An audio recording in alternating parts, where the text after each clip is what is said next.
بسم اللہ الرحمن الرحیم۔ السلام علیکم دوستو، میرا نام ہے رانا محمد سیماب اور آپ دیکھ رہے ہیں کلک اینڈ سیک نالج۔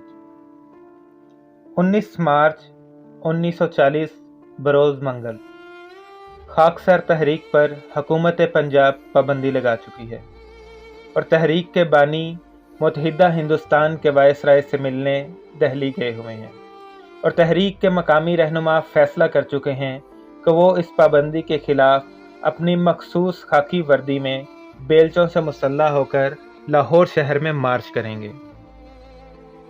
حکومت پنجاب کا اس سے ہر طرح سے نمٹنے کا عزم بھی ساتھ ہے، جس سے لاہور شہر خوف میں مبتلا ہے۔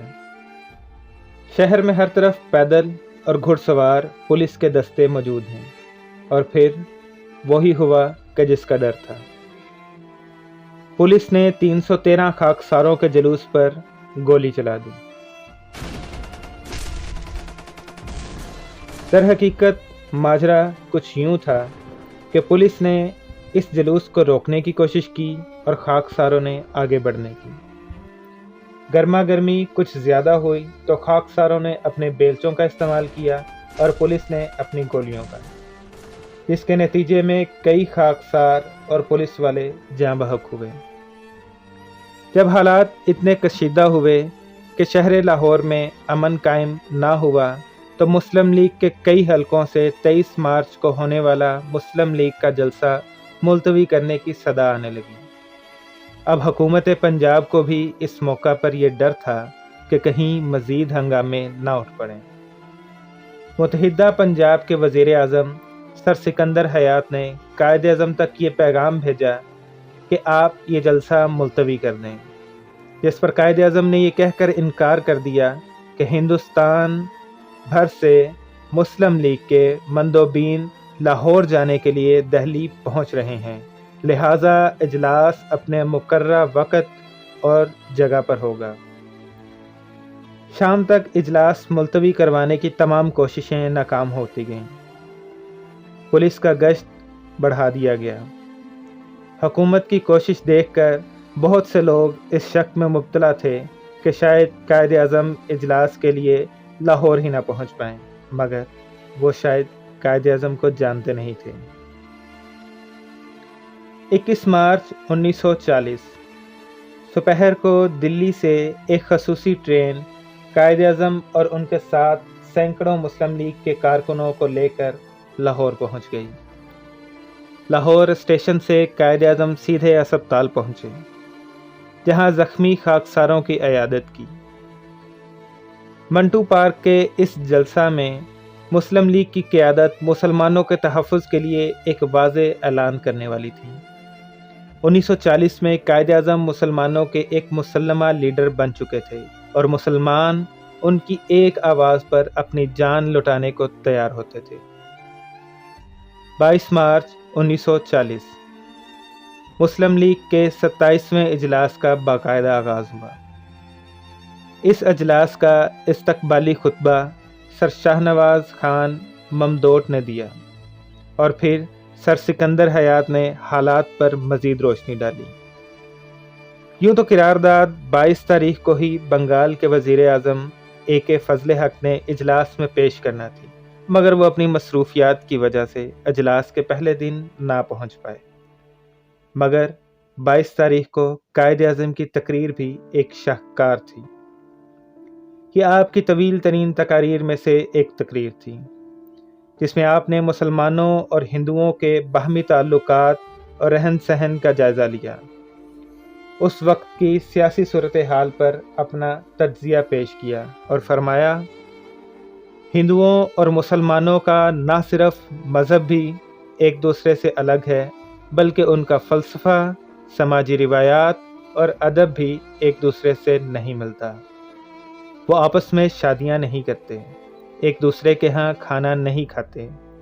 حق تو یہ ہے کہ ان دونوں کا تعلق دو مختلف تہذیبوں سے ہے، جن کی بنیاد متصادم تصورات پر ہے۔ زندگی کے بارے میں ان کے خیالات ایک دوسرے سے جدا ہیں۔ یہ بالکل واضح ہے کہ ان کے لیے تاریخ کے ذرائع بھی مختلف ہیں، ان کی شاعری الگ ہے، ان کے ہیرو الگ ہیں اور واقعات بھی الگ ہیں۔ اکثر تو ایک کا ہیرو دوسرے کے لیے دشمن کی حیثیت رکھتا ہے، اسی طرح ایک کی فتح کا مطلب دوسرے کی شکست ہے۔ ان دونوں قوموں کو ایک ہی ریاست میں اس طرح ایک ساتھ رکھنا کہ ایک کو عددی اکثریت حاصل ہو اور دوسری کو اقلیت سمجھا جائے، جو بے چینی اور آخرکار ایسی ریاستی نظام کی تباہی پر ختم ہوگا۔ 23 مارچ 1940 آخر وہ دن آ پہنچا کہ جب قرارداد پاکستان، جو کہ اس وقت محض قرارداد لاہور تھی، پیش ہونا تھی۔ 23 مارچ کے اس تاریخی جلسے میں یہ قرارداد اے کے فضل حق نے کرنی تھی۔ جب اے کے فضل حق پنڈال میں داخل ہوئے تو سب لوگ احتراماً ان کے استقبال کے لیے کھڑے ہو گئے اور شیر بنگال زندہ باد، شیر بنگال زندہ باد کے نعرے لگانا شروع کر دیے۔ شیر بنگال سٹیج پر آئے اور قرارداد پڑھنا شروع کی۔ وہ قرارداد کچھ یوں تھی: یہ اجلاس گورنمنٹ آف انڈیا ایکٹ 1935 کے تحت ہندوستان میں قائم کی گئی فیڈریشن کو مسترد کرتا ہے۔ اس اجلاس کا سوچا سمجھا نقطۂ نظر یہ ہے کہ ہندوستان میں کوئی نظام اس وقت تک نہیں چل سکتا جب تک اس میں ایسا انتظام نہ ہو جس کے تحت مسلمانوں کی اکثریتی اور متصل علاقوں کو آپس میں ملا کر خود مختار ریاستیں نہ بنائی جائیں۔ ملک میں کوئی بھی دستور اس وقت تک نہیں چل سکتا جب تک مسلمان اس کو قبول نہ کر لیں۔ ایسی ریاستوں کی تشکیل کے لیے ضرورت کے مطابق از سر نو حد بندی بھی کی جا سکتی ہے۔ ان ریاستوں میں اقلیتوں کے حقوق کے لیے دستوری ضمانتیں فراہم کی جائیں، اور یہ اجلاس مسلم لیگ کی ورکنگ کمیٹی کو یہ اختیار دیتا ہے کہ وہ اس اصول کی روشنی میں ایک دستور کا خاکہ تجویز کریں۔ دوستو، یاد رہے کہ 1930 میں علامہ محمد اقبال نے مسلمانوں کے لیے یہ آئیڈیا دیا تھا کہ جہاں مسلمانوں کی اکثریت ہے وہاں مسلمانوں کی ایک علیحدہ ریاست ضرور ہونی چاہیے۔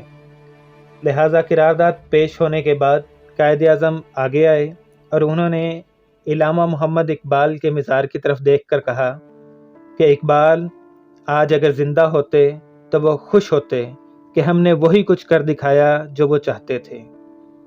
اور آخرکار 7 سال کے قلیل عرصے میں ہمارے بزرگوں نے اپنی عظیم جدوجہد سے ہمیں پاکستان دلوایا۔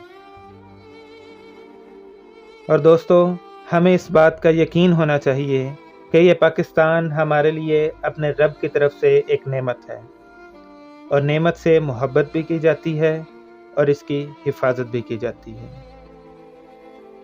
اپنا بہت سا خیال رکھیے گا۔ فی امان اللہ۔